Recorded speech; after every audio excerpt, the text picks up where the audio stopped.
नमस्कार, मेरा नाम है डॉक्टर पूरू धवन और आज इस वीडियो में हम बात करने वाले हैं पुराने लकवे के इलाज के बारे में।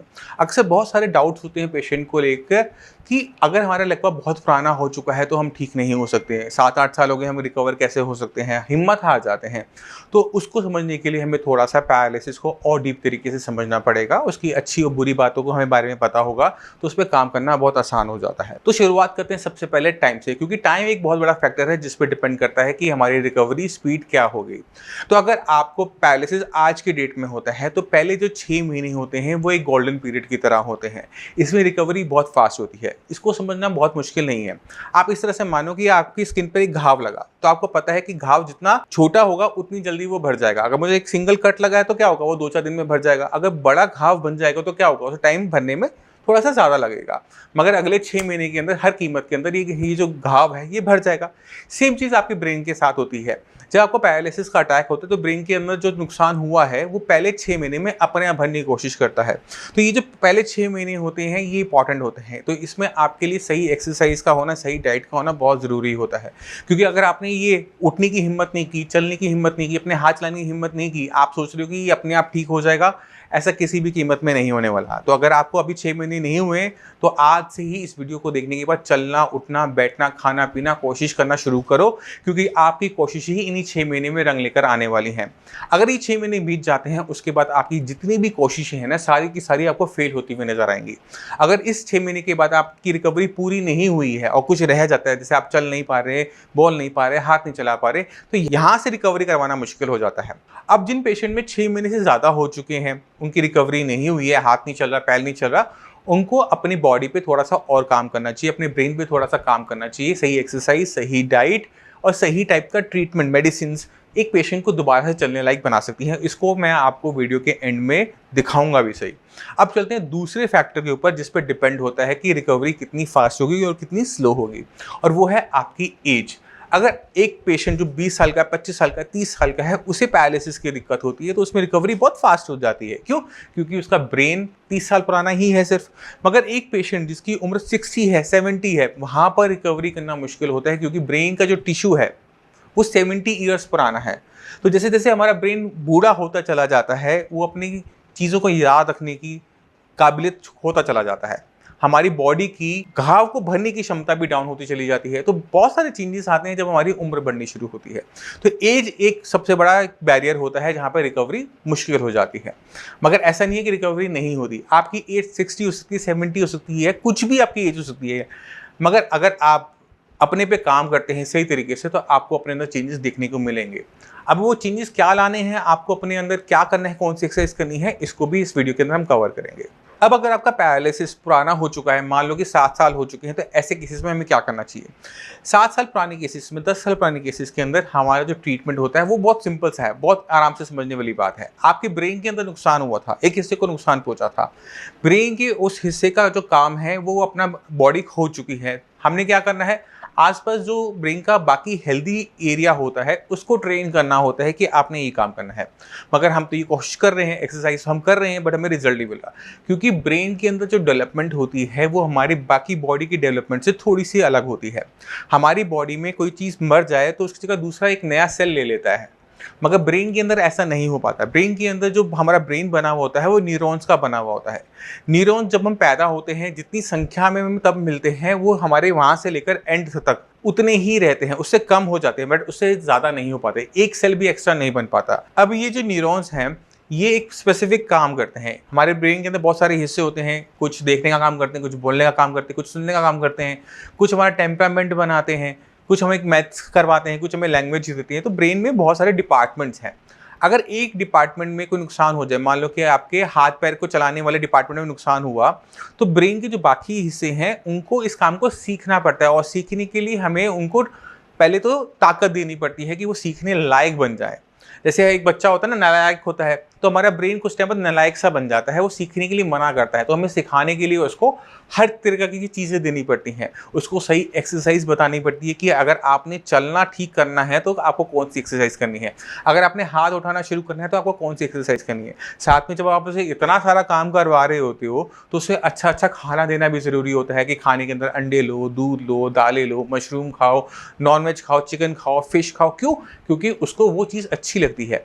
जैसे आप अगर एक्सरसाइज कर आएंगे तो आपको मीठा बहुत अच्छा लगता है, ग्लूकोज बहुत अच्छा लगता है। क्यों? क्योंकि आपको बहुत तेजी से वो राहत दे रहा होता है। इसी तरह से हमारा ब्रेन जब कोई एक्सरसाइज हम कर रहे हैं, थक रहा है, काम कर रहा है, थक रहा है, तो उसको सही तरीके से खाना पीना देना भी ज़रूरी है और उस खाने पीने के अंदर सही तरीके से विटामिन एंड मिनरल्स का होना ज़रूरी है, क्योंकि ब्रेन ने अपने आप को ठीक करने की कोशिश करनी है। अब ब्रेन में जो हीलिंग प्रोसेस होता है वो न्यूरोप्लास्टिसिटी कहलाता है। न्यूरोप्लास्टिसिटी एक ऐसा मैकेनिज्म है जिसमें हमारा ब्रेन बन पाता है। अगर आप मेरी बात सुन पा रहे हैं, देख पा रहे हैं, समझ पा रहे हैं, तो कुछ साल पहले जब आप बहुत छोटे थे तो आपका ब्रेन इस लायक नहीं था। क्यों नहीं था? क्योंकि ब्रेन डेवलप नहीं था। तो ब्रेन में डेवलपमेंट जो होती है वो हमें बढ़ाते रहना पड़ता है, मगर जैसे जैसे हमारी एज बढ़ती है हमारे ब्रेन की जो डेवलपमेंट पावर है वो कहीं ना कहीं रुक जाती है। हमारा जो ब्रेन है वो कहीं ना कहीं रुकना, स्लो डाउन होना शुरू हो जाता है। सीखता रहता है, एंड तक सीखता रहता है, मगर कम स्पीड के साथ। तो हमें इस स्पीड को फास्ट करना होता है, क्योंकि जितनी अच्छी तरीके से हमारा ब्रेन चीज़ों को सीखेगा उतनी तेज़ी से हमारी रिकवरी होगी।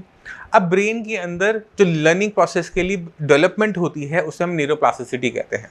अब ये जो न्यूरोप्लास्टिसिटी है इसको इस वीडियो में समझाना थोड़ा सा मुश्किल हो जाता है। तो न्यूरोप्लास्टिसिटी पे क्या है, क्या चीज़ है, कैसे वो काम करती है एक पैरालिसिस पेशेंट में, इसके लिए मैं आपको पूरी की पूरी वीडियो देख के जा रहा हूँ। इस वीडियो के एंड में उस पर जाकर आप पूरा का पूरा देख सकते हैं कि न्यूरोप्लास्टिसिटी से मैं अपने पैरालिसिस को कैसे ठीक कर सकता हूँ। मगर रास्ता सिर्फ यही है कि हम न्यूरोप्लास्टिसिटी को स्टार्ट करें ब्रेन के अंदर, सही डाइट लें, सही एक्सरसाइज करें।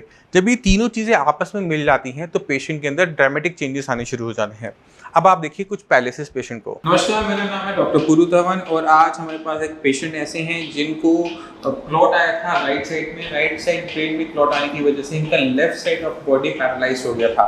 कंडीशन कुछ ऐसी थी कि जब हमारे पास आए तो चल तो लेते थे, मगर हाथ की जो फिंगर्स थी वो बिल्कुल क्लॉ फॉर्म में थी, बिल्कुल मुड़ी हुई थी, खुलती हुई थी और हाथ उठता नहीं था। तो चलते हैं पेशेंट के पास और देखते हैं कि पेशेंट को कितना इंप्रूवमेंट मिला 1 महीने के साइंस इंजीनियरिंग के ट्रीटमेंट। तो लक्ष्मी जी, आपको ये दिक्कत कब शुरू हुई थी, कब हुआ था पैरालिसिस का अटैक? मेरे को हुआ था सर होली वाले दिन सुबह 8:15 20 मार्च को। 20 में। और तब क्या दिक्कत हुई थी? तब सर मैं आके सिर्फ काम पे से 8 बजे आके 8:15 बजे खड़ा हुआ था, सिर्फ चाय पी थी मैंने। अच्छा। चाय पीने के बाद मेरे हाथ में और पैर में एकदम सरसराहट सी महसूस हुई। मैं ये चाय लेके आई थी, मैंने चाय पी थी। मैंने उनसे कहा मेरे को कुछ अजीब सा महसूस हो रहा है। तो मेरे से बोली क्या हुआ? मैंने कहा मेरे को कुछ अजीब सा महसूस हो रहा है। मैंने कहा मेरे हाथ और पैर में चींटियाँ से चल रही हैं। अच्छा। तो इतनी देर में तो मैं लड़खड़ा के गिर पड़ा था। अच्छा। तो इन्होंने संभाल लिया। मेरा बेटा था, मेरी बेटियाँ थी, हम दोनों घर। तो स्कूटर पर बैठा के मुझे RML ले गए थे। तो वहाँ जाके मेरा ट्रीटमेंट चला था 4 दिन। उसके बाद उन्होंने मुझे डिस्चार्ज कर दिया। तो जब वहाँ से आए तो क्या कंडीशन थी? उस समय तो मैं लेफ्ट हैंड साइड पूरी अनकॉन्शियस थी, कोई मतलब मेरे फेस वगैरह पे, आँख वगैरह पे पूरा लेफ्ट साइड हो चुका था। वॉइस भी चली गई। अच्छा, और जब साइंस इंजीनियरिंग में आए तो क्या कंडीशन थी? साइंस इंजीनियरिंग में जब आया तो मैं चल तो रहा था, मगर मेरा हाथ काम नहीं कर रहा था। हाथ की क्या कंडीशन, थोड़ा सा बताओ। हाथ की मेरी कंडीशन, हाथ मेरा पहले इतना उठता था और मुड़ा रहता था। कैसे मुड़ा रहता था? फिंगर मेरी ऐसे मुड़ी रहती थी। अच्छा, अब पूरा हाथ उठाओ। अब मेरा हाथ ऊपर उठता है और फिंगर मेरी सीधी हो गई। अब चीज़ों को पकड़ने में दिक्कत तो नहीं होती? नहीं। पकड़ो, पेन उठाओ उल्टे हाथ से। पहले कर पाते थे इसको? नहीं, पहले नहीं कर पाते थे। अब कितने टाइम में ये हुआ? 1 महीने के अंदर ही सारा सुधार हुआ। तो आपने खुद देखा कि पेशेंट के अंदर वो चेंजेस जो चाहिए होती हैं, जो उसकी इम्प्रूवमेंट रुक जाती है, वो शुरुआत करने के लिए हमें हाथ पैर की मसल्स पे काम नहीं करना पड़ता, हमें सिर्फ पेशेंट की ब्रेन पे काम करना पड़ता है, क्योंकि वहीं पर क्लॉट आया था, वहीं पर डैमेज हुआ। जब तक हम ब्रेन पे काम नहीं करते पेशेंट के हाथ पैर में कभी भी पावर नहीं आती। जो रुकी हुई इंप्रूवमेंट थी, जो रुक गई थी, जो हाथ में मूवमेंट नहीं थी, उंगलियां मुड़ी गई थी, वो सिर्फ 1 मंथ के ट्रीटमेंट में पेशेंट की कंडीशन कुछ ऑलमोस्ट नॉर्मलाइज हो गई है। अभी 1 महीना हुआ है, अभी हम थोड़ा सा और आगे चलेंगे, 2-3 महीने का कोर्स करेंगे, उसके बाद मुझे नहीं लगता कि आपको और ट्रीटमेंट लेने की जरूरत पड़ेगी। डॉक्टर साहब मुझे कोई दिक्कत नहीं है, 6 महीने की दवाई खा लूंगा, मगर मुझे सही होना है। अच्छा, ठीक है। चलिए, इतना लंबा तो नहीं जाएगा आपका, क्योंकि काफी अच्छी इंप्रूवमेंट हो चुकी है। जितनी इंप्रूवमेंट इस महीने आई है इतनी अगले महीने आ जाएगी, तो आप ऑलमोस्ट हो चुके होगे। अभी सुनने में आया आप बाइक से आए हो, बाइक चला कर आए हो। पिछले महीने बाइक चलाते थे? नहीं चलाता नहीं, बेटे के साथ में। बेटा मेरा कितने टाइम के बाद आपने बाइक चलाई है? 4 महीने। 4 महीने बाद। ठीक है। इनमें बहुत तेजी से बहुत अच्छी इंप्रूवमेंट आने का एक रीज़न ये भी है कि इनकी जो डैमेज हुआ था उसको भी बहुत ज़्यादा टाइम नहीं हुआ था। अगर ये पेशेंट 6 मंथ के बाद आता तो उसमें इंप्रूवमेंट धीरे धीरे होती, क्योंकि ये अपने उस टाइम के अंदर है जब ब्रेन के अंदर डेवलपमेंट हो रही होती है, तो ज़रा सा भी हम उसको पुश करते हैं तो वो तेज़ी से इंप्रूवमेंट दिखा देता है। तो आपने खुद देखा कि जब हम सही तरीके से तीनों चीज़ों को मिलाते हैं तो पेशेंट के अंदर जो रिकवरी है वो पहले ही 2 महीने में, दूसरे महीने में दिखनी शुरू हो जाती है। तो हम ये नहीं कहते किसी भी पेशेंट को कि आपने बहुत लंबा इंतज़ार करना है। अगर आपकी बॉडी के लिए कोई भी चीज़ अच्छी हो रही है तो उसके जो चेंजेस हैं आपको अपनी बॉडी में पहले ही महीने, दूसरे महीने में दिखने शुरू हो जाएंगे। अगर किसी भी ट्रीटमेंट से, मेरे नहीं किसी के भी ट्रीटमेंट से पहले 2 महीने में अगर आप अपनी बॉडी के अंदर चेंजेस देखने को ना मिले कि आपकी आवाज़ साफ नहीं हो पा रही है, आपका हाथ नहीं चल पा रहा, आपका पैर नहीं चल पा रहा, तो वो ट्रीटमेंट आपके लिए सही नहीं होता। उसे आप 10 साल भी करेंगे तो भी आपको चेंजेस नज़र नहीं आएंगे। तो आपको समझना है कि आपका लकवा हो सकता है कि बहुत पुराना हो गया, बट वहाँ पे घबराने की ज़रूरत नहीं होती। ब्रेन के पास क्षमता हमेशा होती है कि वो अपने अंदर बदलाव कर आपको दोबारा से काम करने लायक बना सके। ज़रूरत होती है इन तीनों चीज़ों को आपस में मिलने की। पहली है न्यूरोप्लास्टिसिटी का ऑन होना, दूसरा है आपकी डाइट, और तीसरा है सही एक्सरसाइज। रैंडम एक्सरसाइज कभी भी फायदेमंद नहीं होती पैरालिसिस पेशेंट में। तो तीनों टॉपिक पे जो इंपॉर्टेंट वीडियो है जो मुझे लगती है, मैं इस वीडियो के एंड पे दे रहा हूँ। आप एक एक करके सारी देखेंगे तो बहुत क्लियर कट आइडिया मिल जाएगा कि आपने अपने अंदर रिकवरी किस तरह से लेकर आनी है।